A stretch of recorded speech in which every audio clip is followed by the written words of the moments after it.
5 sekawan, berkelana. Bagian 13 rencana Julian. Tubuh George gemetar. Kakinya terasa lemas, seakan-akan tak kuat lagi menahan berat badannya. Ia terhenyak duduk di serambi batu.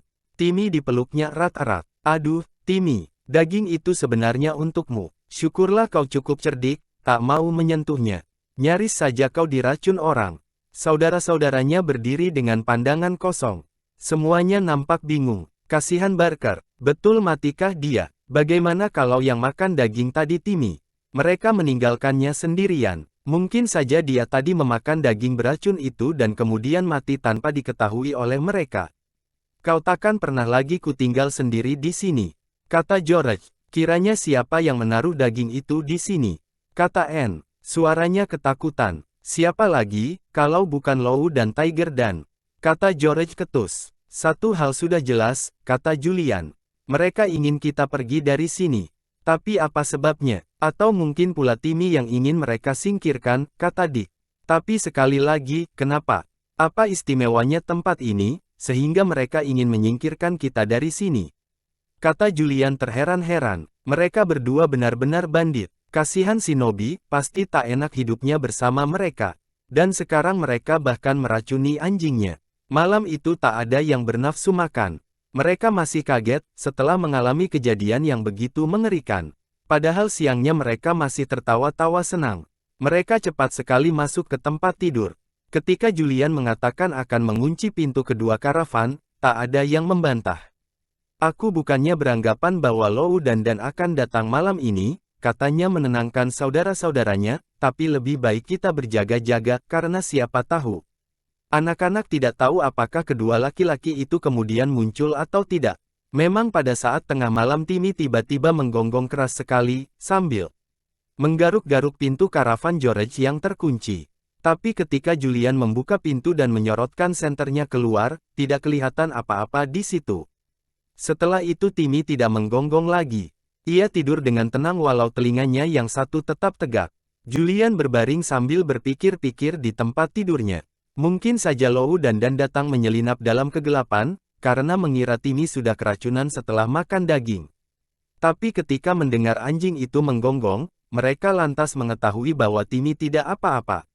Karenanya mereka pergi lagi. Sekarang apalagi yang akan mereka rencanakan berikutnya? Pasti ada sesuatu di balik segala kejadian ini, pikir Julian berulang kali, tapi apa? Kenapa mereka begitu menginginkan kami pergi dari tempat ini? Julian tak mampu menebaknya. Akhirnya ia tertidur, setelah mendapat suatu gagasan yang masih agak samar. Besok ia akan menceritakan gagasan itu pada saudara-saudaranya.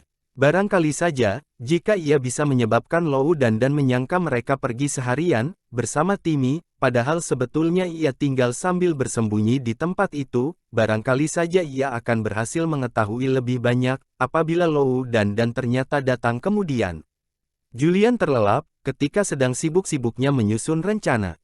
Seperti saudara-saudaranya, ia mimpi tentang gajah-gajah yang menyemburi dirinya dengan air, tentang Pongo yang menguber-nguber kawanan monyet, anjing yang ribut bermain bola, tapi tiba-tiba muncul daging beracun, merusak impian jenaka itu, seram.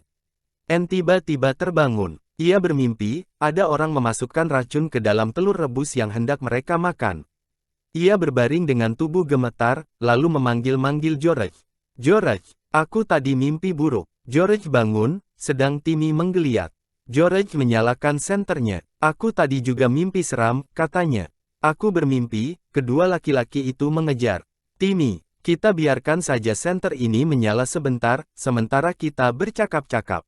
Kurasa kita bermimpi tadi karena terlalu capek bersenang-senang satu hari penuh, lalu diakhiri dengan kejadian yang begitu mengerikan. Tapi, itu kan cuma mimpi saja. Akhirnya mereka tidur lagi, sampai pagi. Cuaca keesokan harinya tidak begitu panas. Langit mendung. Anak-anak tak seorang pun yang merasa gembira, karena selalu teringat pada Nobby dan Barker yang malang. Boleh dikatakan tak ada yang bicara ketika sarapan. Pagi ini aku yang ke tempat pertanian, kata Julian sehabis sarapan. Dick, kau menjaga di serambi. Jangan lupa membawa teropong. Mungkin saja Nobby akan muncul di danau dengan perahunya, lalu melambai-lambai ke sini. Kurasa pagi ini ia takkan ingin agar kita turun ke perkemahan sirkus. Apabila ia mencurigai Paman dan Lou bahwa mereka yang meletakkan daging yang meracuni Barker, besar kemungkinannya ia bertengkar dengan mereka. Kemudian Julian berangkat ke tempat pertanian, membawa 2 buah keranjang kosong. Bu Maki sudah menunggu kedatangannya. Kecuali membeli bahan makanan yang dibayar kontan, Julian juga menerima hadiah berupa kue jahe berbentuk lingkaran, masih hangat, karena baru saja dikeluarkan dari tungku pemanggangan. Orang-orang sirkus sering kemari untuk membeli makanan, Bu. Tanya Julian sambil menyerahkan sejumlah uang pada Bu Maki. Kadang-kadang, kata Bu Maki, aku tak berkeberatan kalau kaum wanita atau anak-anak mereka yang datang. Tapi ada 2 laki-laki mereka yang paling tak kusukai. Tahun lalu mereka mengacau di sini, sehingga suamiku terpaksa mengusir mereka. Seketika itu juga Julian tertarik pada cerita wanita tua itu. 2 laki-laki, katanya. Rupanya seperti apa? Jelek, kata Bu Maki ketus. Satu di antaranya, giginya kuning sekali. Kedua-duanya cepat marah. Mereka menyelinap kemari malam-malam. Kami sudah takut saja, jangan-jangan mereka mau mencuri ayam, biar mereka bersumpah-sumpah bukan datang untuk mencuri, tapi untuk apa lagi mereka kemari tengah malam. Entah ya, Bu, kata Julian. Ia merasa yakin, kedua orang yang dimaksudkan Bu Maki itu Lou dan Tiger Dan. Untuk apa mereka berkeliaran di atas bukit pada malam hari? Julian kembali ke karavan. Ketika sudah dekat, Dick memanggilnya. Hei, Julian, kemarilah cepat. Coba kau lihat ke danau dengan teropong. Nobby muncul dengan perahu bersama Pongo. Tapi aku tak tahu apa yang mereka lambaikan. Julian meraih teropong dari tangan adiknya, lalu mengarahkannya ke danau. Jauh di bawah bukit dilihatnya perahu Nobby terapung-apung di tengah danau. Nobby duduk di dalamnya, bersama Pongo. Dan ternyata kedua-duanya melambai-lambaikan sesuatu yang merah warnanya. Tak bisa kulihat jelas apa yang mereka lambaikan itu, kata Julian. Tapi itu tidak penting. Pokoknya mereka melambaikan benda berwarna merah, bukan putih. Merah berarti bahaya. Ia hendak memperingatkan kita. Wah, tak terpikir ke situ aku tadi. Konyol, kata Dick jengkel terhadap dirinya sendiri. Betul, merah tanda bahaya. Ada apa ya? Yah, sudah jelas lebih baik kita jangan turun saja ke perkemahan hari ini, kata Julian. Jelas pula bahayanya cukup gawat, karena Pongo juga disuruh melambai-lambaikan benda berwarna merah. Jadi bahayanya 2 kali lipat. Kau ternyata memang cerdas sekali. Julian, sela George, yang selama itu ikut mendengarkan, kau satu-satunya dari kita yang bisa menarik kesimpulan begitu. Bahaya lipat 2. Bahaya apa ya? Mungkin artinya di perkemahan berbahaya dan di sini juga, kata Julian sambil berpikir-pikir. Mudah-mudahan saja Nobby tidak apa-apa. Tiger dan jahat sekali terhadapnya. Sejak tadi malam saja, kurasa pasti ia beberapa kali dipukul orang itu.